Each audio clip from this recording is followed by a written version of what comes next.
I get to travel all the length and breadth of the UK doing my job, right? My job as a comedian. I have got no skin in this game. I'm just one of you, right?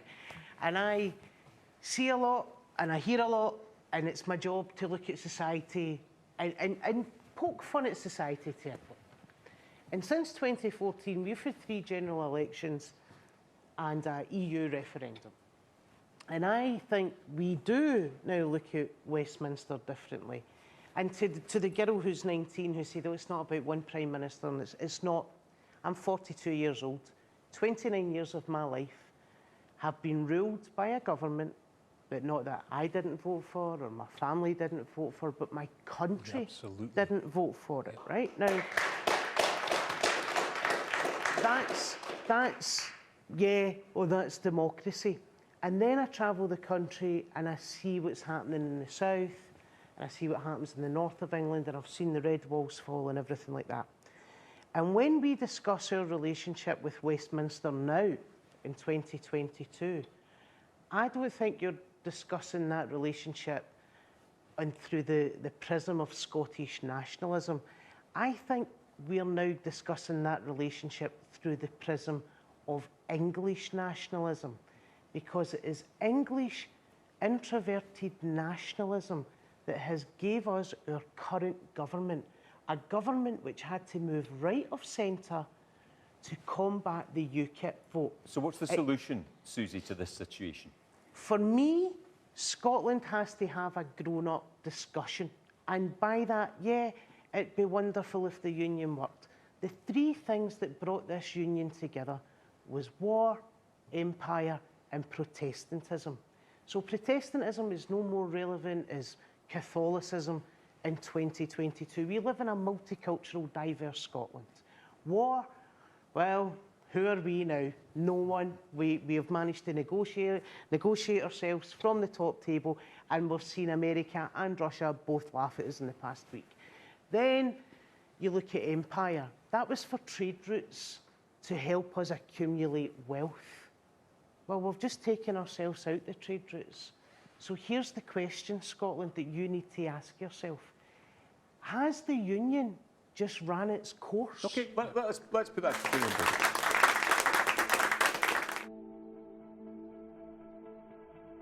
Has the union just ran its course?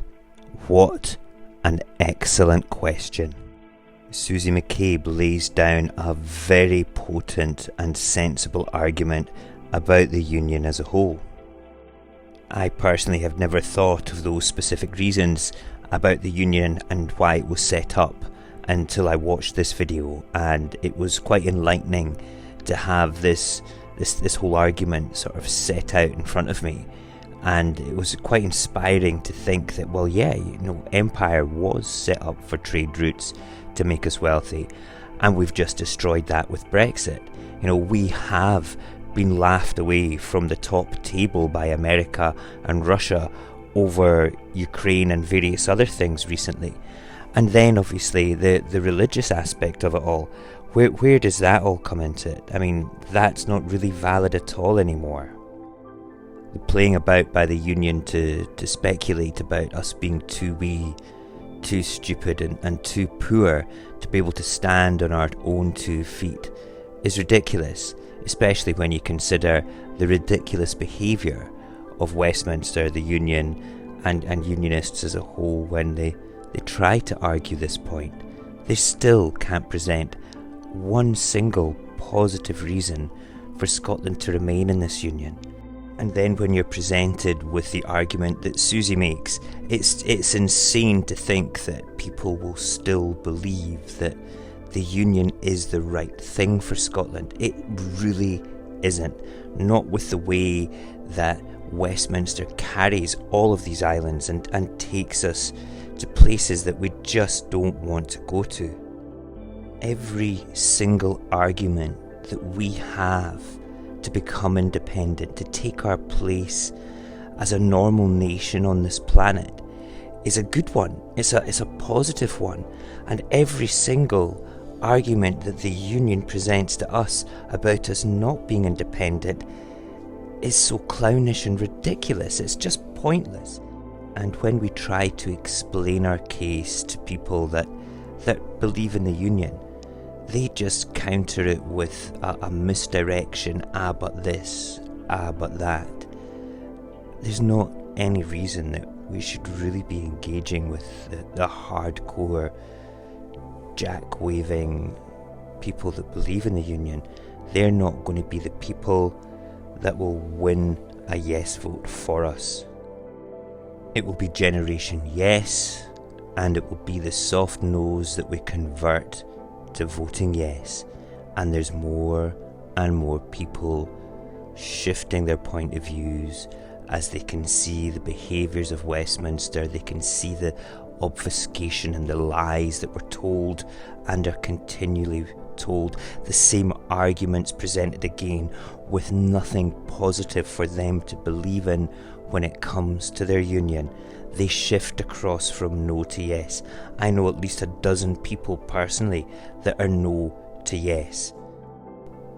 It was really good to see this argument today.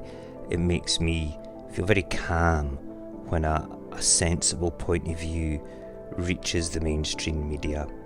So thank you, Susie. Thank you for your point of view. Thank you for calming my personal storm in this endless craziness of fighting for a yes vote. And there'll be more of this as well. There'll be far more of this grown-up conversation that is necessary to be had in Scotland. This sensible way of arguing our point and making it understood in a creative and positive fashion. Yeah, I like this. I like this very much. Once again, thank you for listening. Goodbye and good luck.